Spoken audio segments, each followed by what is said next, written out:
Jonas é um livro de 4 capítulos e é um dos 3 livros do Antigo Testamento que termina com uma pergunta. Nós temos Lamentações de Jeremias, nós temos o livro de Naum, e Jonas é um desses 3 únicos livros que terminam com uma pergunta. Versículo 1. E veio a palavra do Senhor a Jonas, filho de Amitai,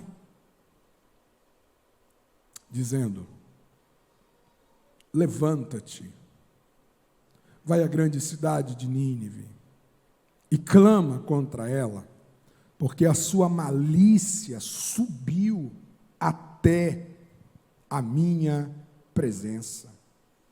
Porém Jonas se levantou para fugir da presença do Senhor para Tarsis, e descendo a Jope, achou um navio que ia para Tarsis. Pagou, pois, a sua passagem e desceu para dentro dele, para ir com eles para Tarsis, para longe da presença do Senhor. Mas o Senhor mandou ao mar um grande vento, e fez-se no mar uma forte tempestade, e o navio estava a ponto de quebrar-se. Então temeram os marinheiros, e clamavam cada um ao seu Deus, e lançaram ao mar as cargas que estavam no navio, para o aliviarem do seu peso. Jonas, porém, desceu ao porão do navio, e tendo-se deitado, dormia um profundo sono. E o mestre do navio chegou-se a ele e disse: que tens, dorminhoco? Levanta-te, clama ao teu Deus. Talvez assim este Deus se lembre de nós, para que não pereçamos. E dizia cada um ao seu companheiro: vinde, lancemos sortes, para que saibamos por que causa nos sobreveio este mal. E lançaram sortes, e a sorte caiu sobre Jonas. Então lhe disseram: declara-nos tu agora, por causa de quem nos sobrevive este mal? Que ocupação é a tua? De onde vens? Qual é a tua terra? E de que povo és tu? E ele lhes disse: eu sou hebreu, e temo ao Senhor, o Deus dos céus, que fez o mar e a terra seca. Então esses homens se encheram de grande temor, e disseram-lhe: por que fizeste tu isto? Pois sabiam os homens que fugia da presença do Senhor, porque ele lhe tinha declarado. E disseram-lhe: que faremos nós para que o mar nos acalme? Porque o mar ia se tornando cada vez mais tempestuoso. E ele lhes disse: levantai-me, lançai-me ao mar, e o mar se vos aquietará, porque eu sei que por minha causa vos sobreveio esta grande tempestade. Entretanto, os homens remavam para fazer voltar o navio à terra, mas não podiam, porquanto o mar se ia embravecendo cada vez mais contra eles. Então clamaram ao Senhor e disseram: ah, Senhor, nós te rogamos que não pereçamos por causa da alma desse homem, e que não ponha sobre nós o sangue inocente, porque tu, Senhor, fizeste como te aprouve. E levantaram a Jonas e o lançaram ao mar, e cessou o mar a sua fúria. Temeram, pois, esses homens ao Senhor com grande temor, e ofereceram sacrifício ao Senhor, e fizeram votos. Preparou, pois, o Senhor um grande peixe, para que tragasse a Jonas, e esteve Jonas 3 dias e 3 noites nas entranhas do peixe. Pai, torna os nossos corações esta palavra, em nome de Jesus.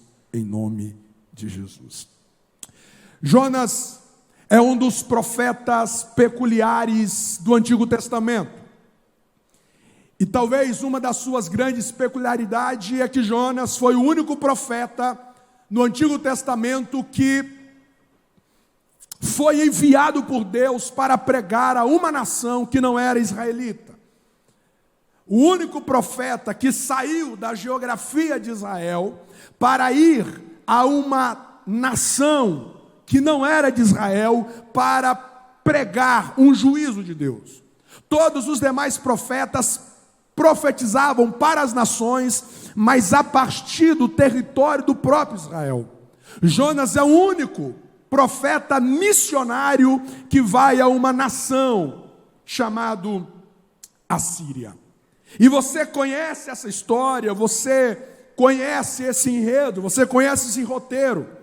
E eu quero conversar com você rapidamente sobre as 4 posições que nós encontramos Jonas nesse texto. 4 posições que nós encontramos Jonas nesse texto. A primeira posição, no capítulo 1, é a posição de Jonas de costas. Jonas está de costas. Deus revela uma palavra para Jonas. Deus revela um comando para Jonas. Todavia, diante do comando de Deus, diante da ordem de Deus, Jonas corresponde de uma maneira impositiva.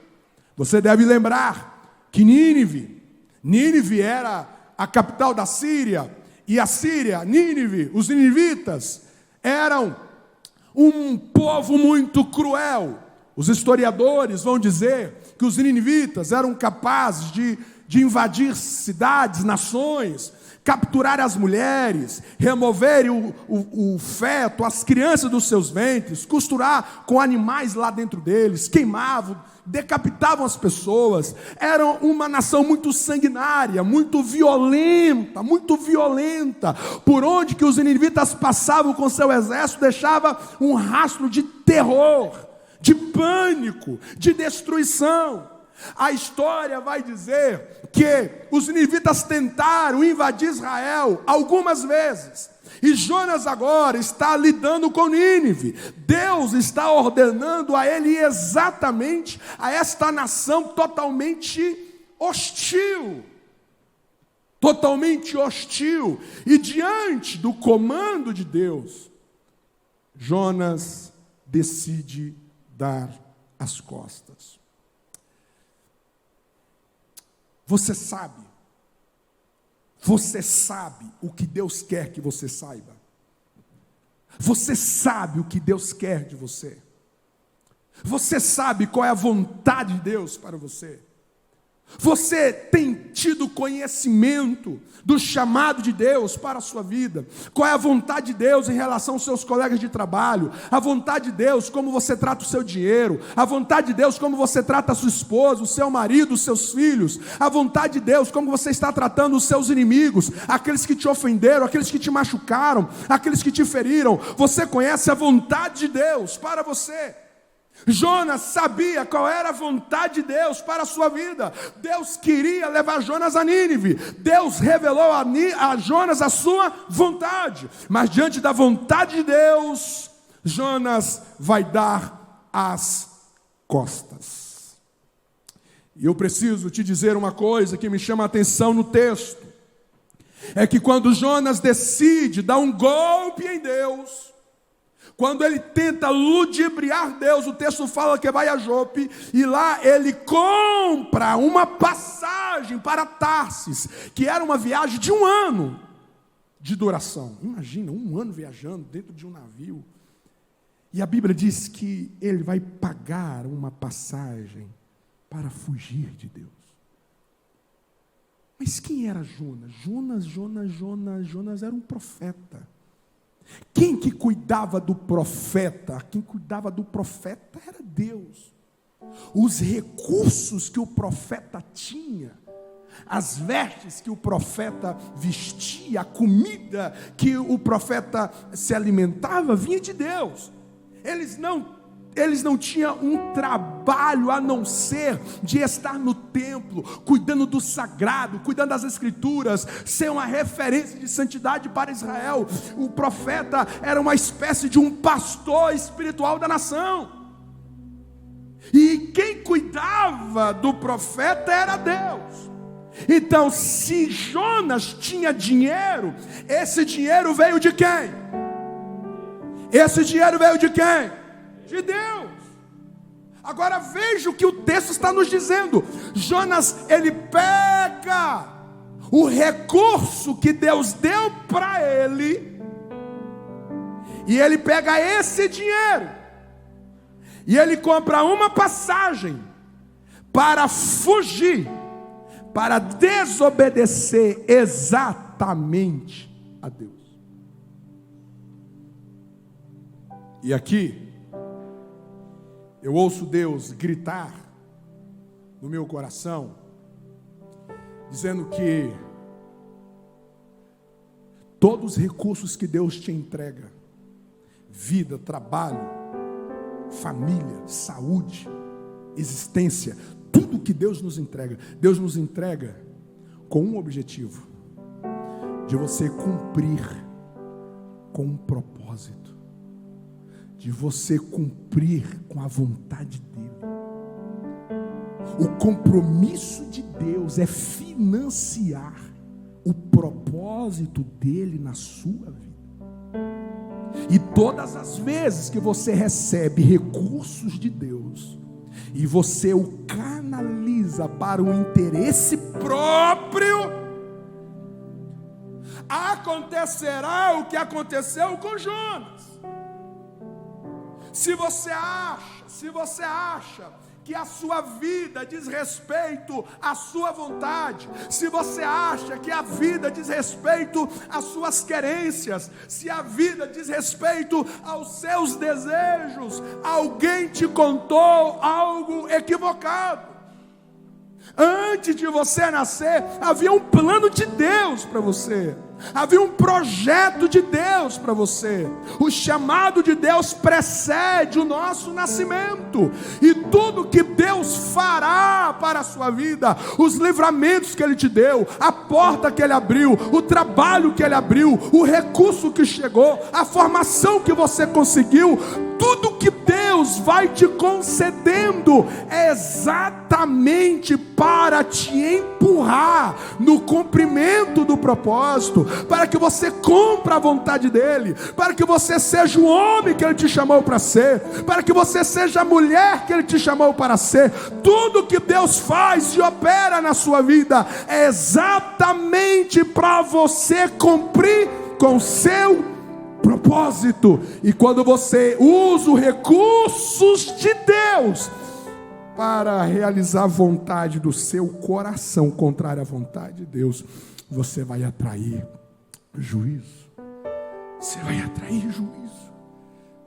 Então lembre-se, tudo que Deus faz na sua vida aqui na Quinta da Vitória, Deus te dá saúde, Deus cura as suas enfermidades, Deus abre caminhos para você, Deus traz milagres, Deus traz sinais, Deus faz prodígios. O que Deus realiza na sua vida é exatamente para que você se torne cada vez mais íntimo de Deus, que você ame cada vez mais a Deus, que você ame cada vez mais as pessoas, que você obedeça cada vez mais às Escrituras, que você se levante e ande com Deus, você seja uma referência, você seja alguém que inspire outros segundo a vontade de Deus. Todo o recurso de Deus é para você cumprir o propósito. Portanto, não dê as costas para o que Deus tem na sua vida, porque percebe que o texto vai nos dizer de que existe algumas tempestades que não é o diabo que levanta, não é a fúria de Satanás, não é a fúria do inferno. Existem algumas tempestades que é o próprio Deus que ergue. Para quê? Para nos disciplinar. Para quê? Para nos devolver a nossa sanidade, para nos devolver a originalidade do propósito dele na nossa vida. Você percebe que o texto nos diz que houve uma tempestade, se perdeu muita bagagem. Quantas pessoas que vão perdendo coisas, vão perdendo gente. Há muitos prejuízos na vida. Mas por que eu estou perdendo tanto? Por que eu estou com tantas tragédias? Você já se perguntou se você está fazendo exatamente o que Deus quer? Você já se perguntou se você está se movimentando na vontade de Deus? Se você está submetido à vontade de Deus? Você está cuidando de gente, você está se importando com pessoas, você está pregando o Evangelho, ide por todo mundo e pregar o Evangelho, você está falando de Jesus para alguém, você está cuidando de alguém, você está discipulando alguém. Esse é o chamado de Deus para mim, esse é o chamado de Deus para você. Não faz sentido eu receber muita coisa de Deus, não faz sentido eu receber muitas bênçãos de Deus, isso não ser convertido para o propósito. Se eu utilizar recursos de Deus para seguir o meu próprio caminho, eu vou atrair juízo. A fatura vai chegar, a fatura vai chegar. A fatura vai chegar. Por isso que esta noite Deus chama-nos e conversa conosco dizendo: não dê as costas, não dê as costas. Por mais que o que Deus te ordenou a fazer seja algo muito contraditório aos seus sentimentos, essa pessoa que Deus disse para você perdoar, essa renúncia que Deus ordenou para você fazer, o romper desse relacionamento, a decisão que você precisa tomar, por mais que seja muito contrário ao que você está sentindo, mas obedeça. Existe algumas tormentas, existe algumas tempestades que só vão se acalmar quando você voltar ao propósito, quando você voltar a cumprir com o que Deus deseja de você.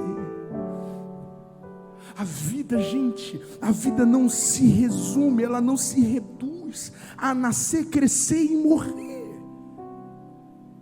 Você precisa entender que a nossa vida não diz respeito a nós.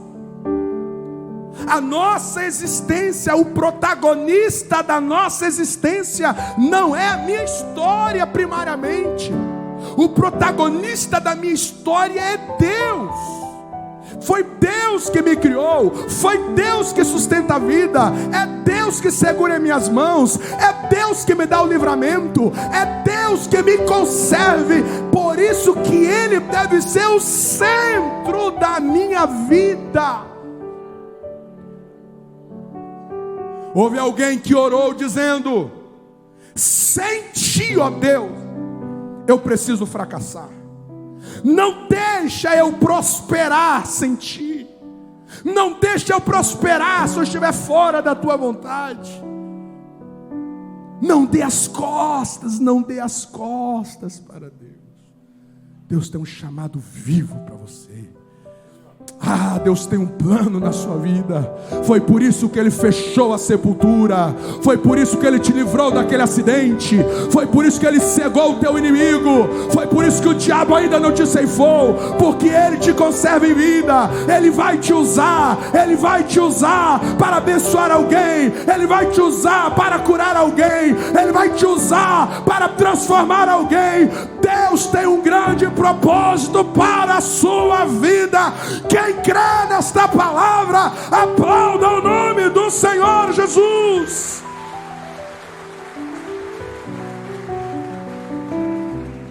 Se alguém disse que você nasceu de uma maneira indesejada, o seu pai não queria, a sua mãe não queria, alguém te disse que a sua mãe errou na tabelinha, alguém disse que alguém tentou o seu aborto, alguém gritou dizendo que você veio no tempo errado, você veio diante de um casamento que não queria a sua presença, eu quero te dizer esta noite: é mentira de Satanás. Se você respira, foi porque o teu Deus te trouxe esta vida. Se você está vivo, porque Deus te trouxe aqui e tem algo grande para fazer através de você na história do mundo. Quem crê nesta palavra, celebre o nome do Senhor Jesus. Há uma história na Segunda Guerra Mundial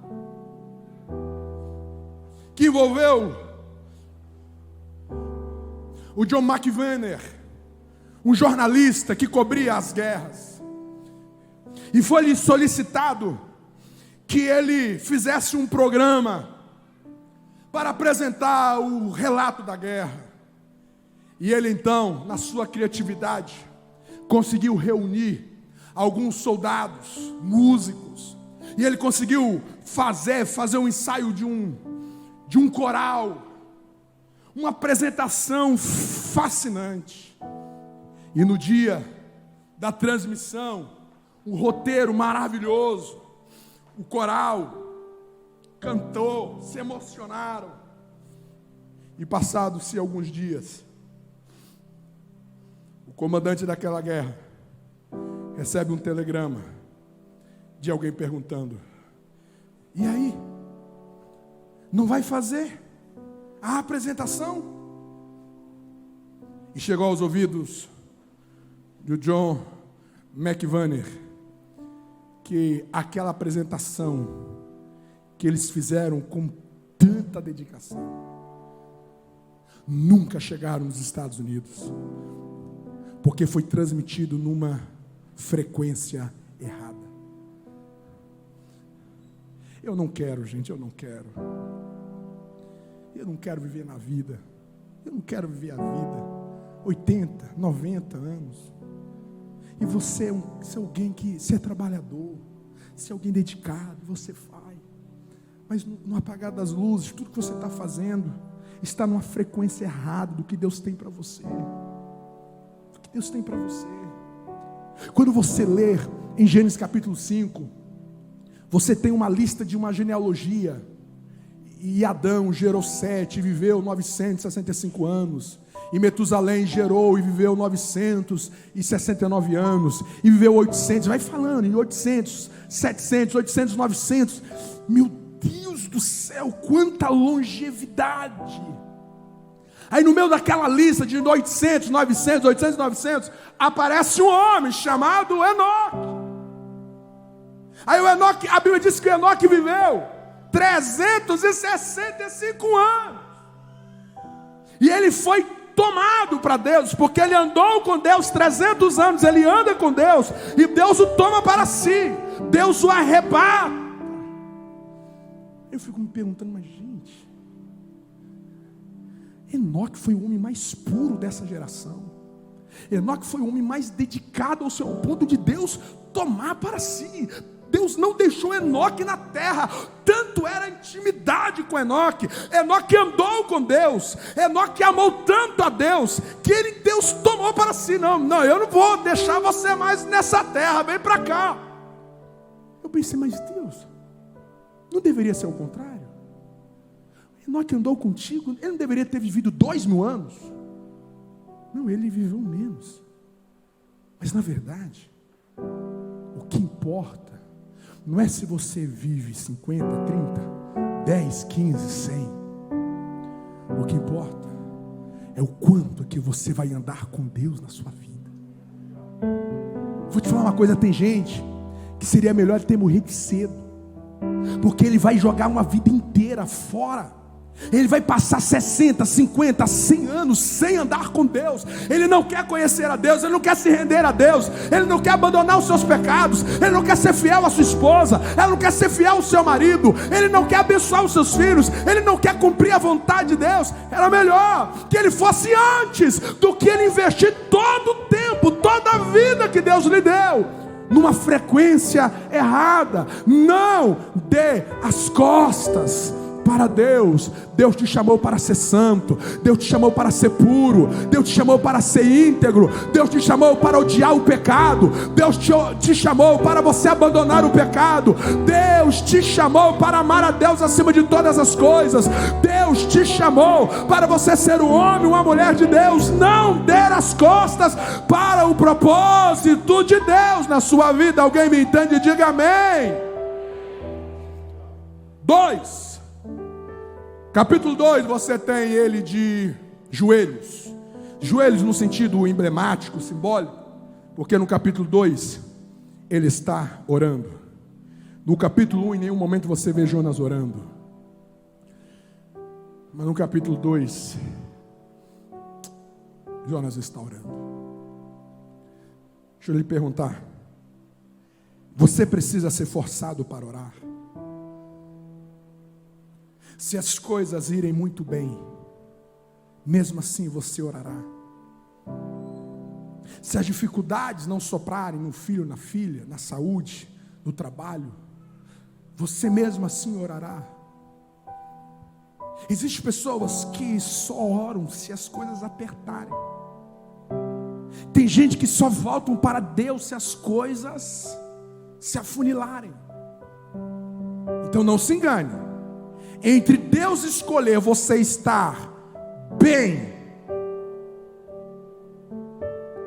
e fora e longe dele, e você está em dificuldade buscando a ele, qual que você acha que Deus vai coordenar a sua vida? Fala para mim.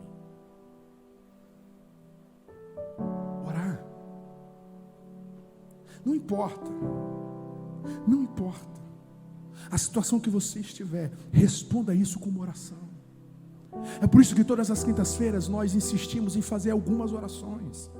E nós dizemos a vocês: orem, fale nessa oração. Fale nessa oração, porque Deus ouve a oração. Gente, olha a situação de Jonas. Jonas estava em desobediência, mas no ventre do peixe ele resolveu orar, ele decidiu orar. E o Deus das misericórdias, o Deus de todo amor, o Deus de toda bondade, ouviu Jonas no ventre do peixe. Se Deus ouviu Jonas no ventre do peixe, você acha que Deus não vai te ouvir no meio desta luta? Que Deus não vai te ouvir no meio dessa guerra? Que Deus não vai te ouvir no meio dessa dificuldade? Deus ouve aqueles que a Ele clamam. Ore em todo tempo. Não espere o vento chegar para você orar, mas se o vento chegar, não deixa de orar.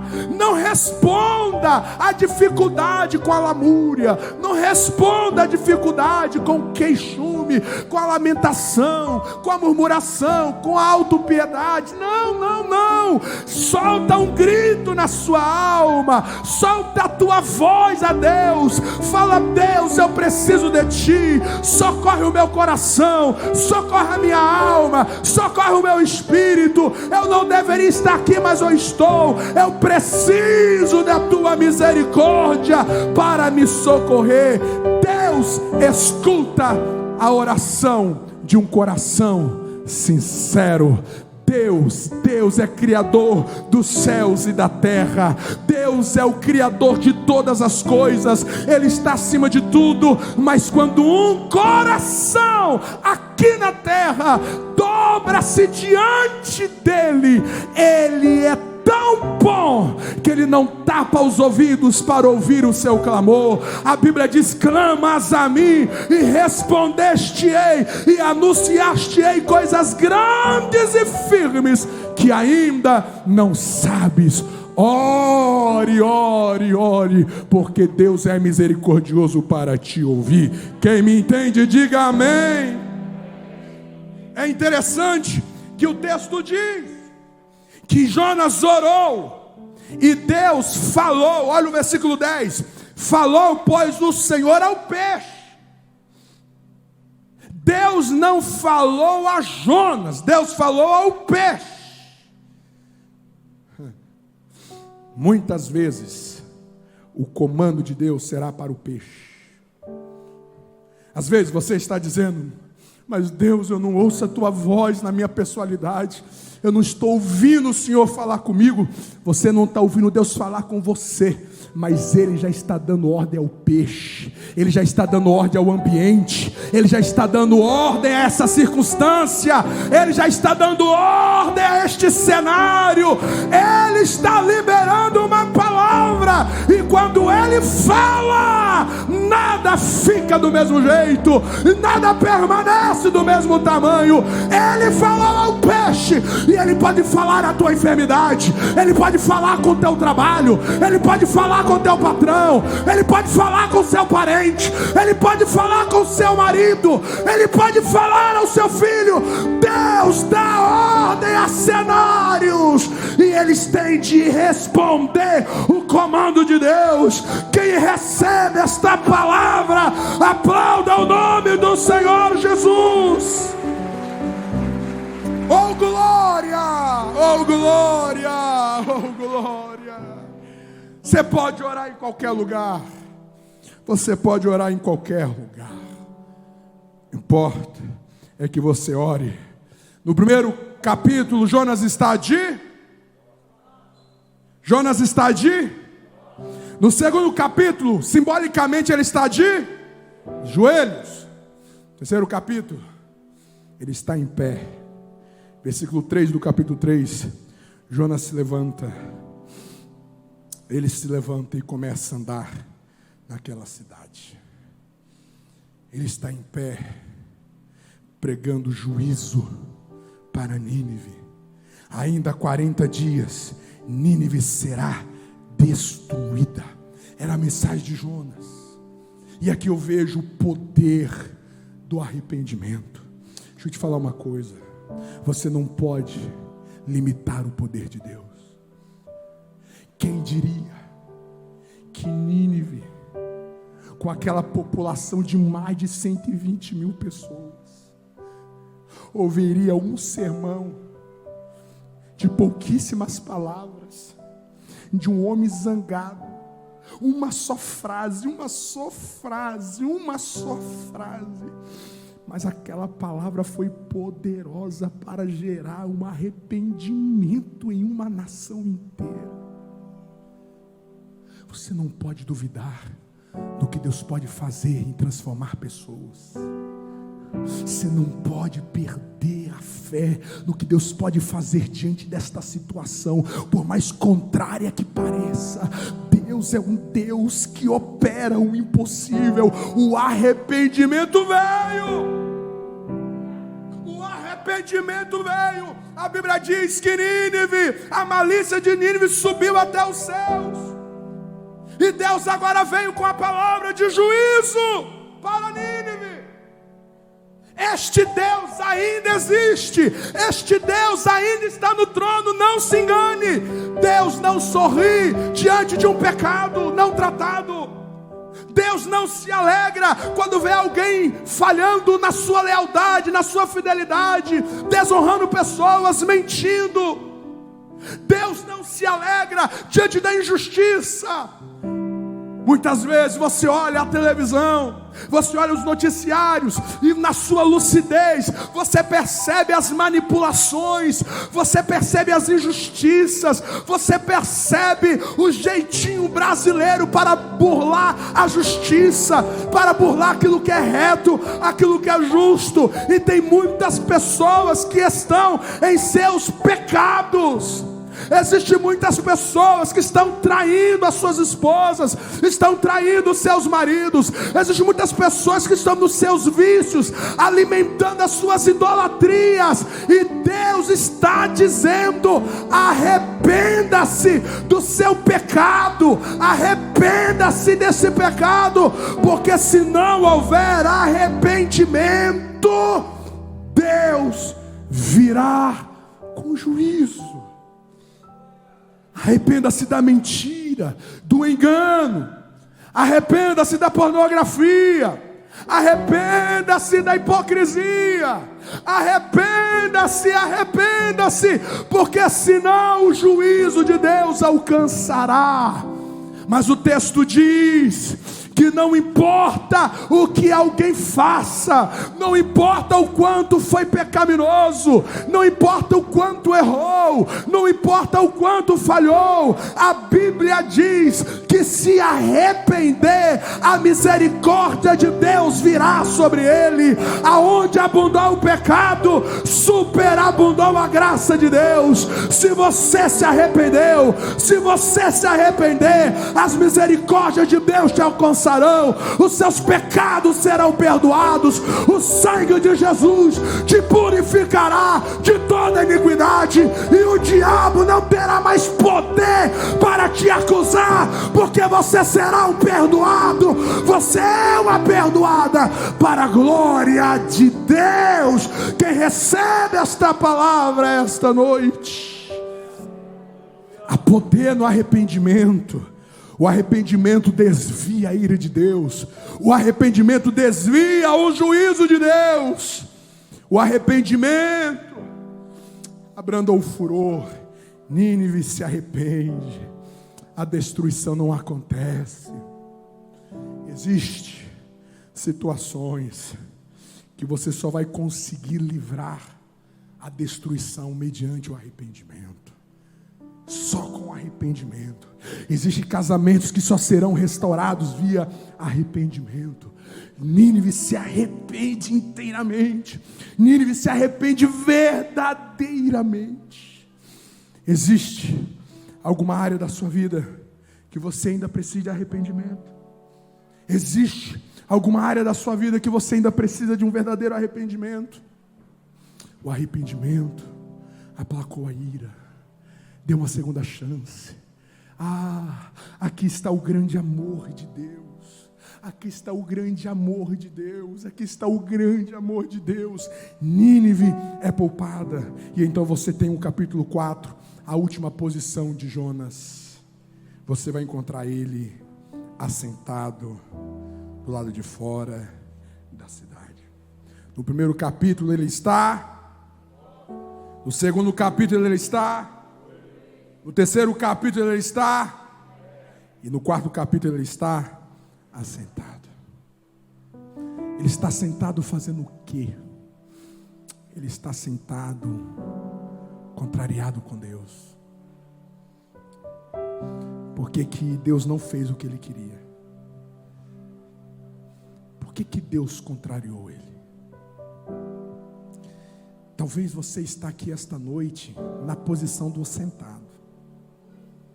Talvez a sua alma está sentada e você está tão triste com Deus. Por que Deus não fez do jeito que você pediu? Você não fez a campanha? Você não fez o propósito?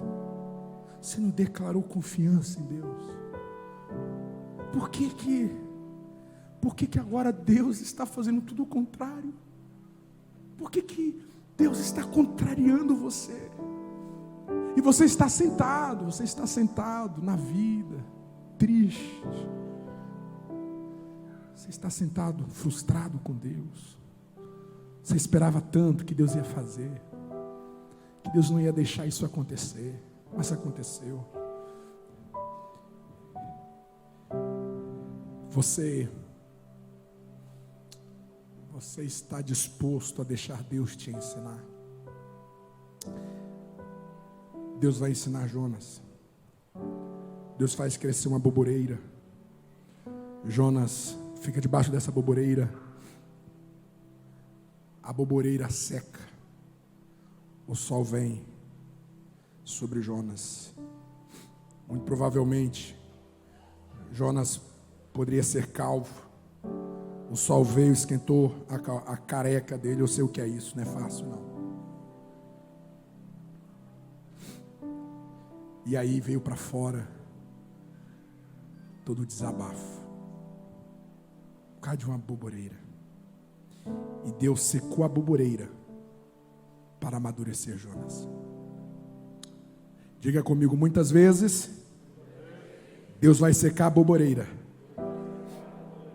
para me amadurecer.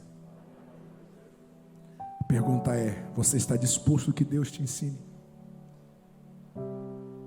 E aí eu termino com a seguinte verdade. Parece-nos que o enredo da história parece que era Nínive, parece que Deus queria era mexer com Nínive, parece que Deus queria era transformar Nínive, parece que Nínive era o centro da história, e parece que Jonas era o coadjuvante da história, mas na verdade não. Porque se a história central fosse Nínive, o capítulo 3 terminaria, porque no capítulo 3, Nínive está salva, está liberta, está arrependida, pronto, final feliz. Mas tem mais um capítulo, porque na verdade o foco de Deus não era primariamente Nínive. Deus queria na verdade tratar, era o coração de Jonas. O maior desafio de Nínive, de Jonas, não era Nínive, era ele mesmo. E é isso que Deus vai mexer em Jonas. Deus quer que Jonas abra-se os olhos para ver o que ele não está enxergando. Talvez você ache que o seu maior problema seja essa situação. O que estão fazendo, as tensões, as ameaças. Mas você acha que as batalhas mais ferozes são essas que estão diante dos seus olhos. Mas talvez Deus está te dizendo: olha, na verdade, é o seu coração que eu quero mexer, é o seu coração que eu quero ensinar. Quero te ensinar sobre verdade, quero te ensinar sobre perdão, quero te ensinar sobre graça, eu quero te ensinar sobre amor, quero te ensinar sobre paciência, sobre mansidão, domínio próprio, eu quero te ensinar sobre paz. Jonas, deixa um alerta no meu coração. Quando você vê Jonas orando no capítulo 2, parece que Jonas está radicalmente transformado. Parece que Jonas está totalmente mudado. Agora sim, ele está orando. Olha as palavras de Jonas, olha a oração de Jonas. Mas quando chega no capítulo 4, o coração de Jonas ainda não estava mudado. Não é fácil as nossas transformações. Não é fácil, é um processo. É um processo que Deus está disposto a investir. E você precisa estar disposto a aceitar Deus mexer no seu coração para remover o que não te pertence, para remover os pesos, para remover os medos, para remover as superstições, para remover aquilo que está atrapalhando você ser o homem pleno, a mulher plena que Deus te chamou para ser. Deus está disposto a te levar a Nínive. Deus está disposto a te levar para o norte, para o sul, para o leste, para o oeste, para tratar o seu coração. Porque Deus não abre mão de você. Se Deus amou Nínive, Deus ama tanto Jonas, que Deus está disposto a mexer com Jonas, para levar o Jonas a um nível muito mais alto, que ele ainda não tinha conhecido em Deus. Deus está em trabalho no seu coração. Você acha que é Nínive, você acha que o problema está lá, mas Nínive é um pretexto de Deus para despertar você, para desenvolver você, para amadurecer você na mulher e no homem que Deus te chamou para ser.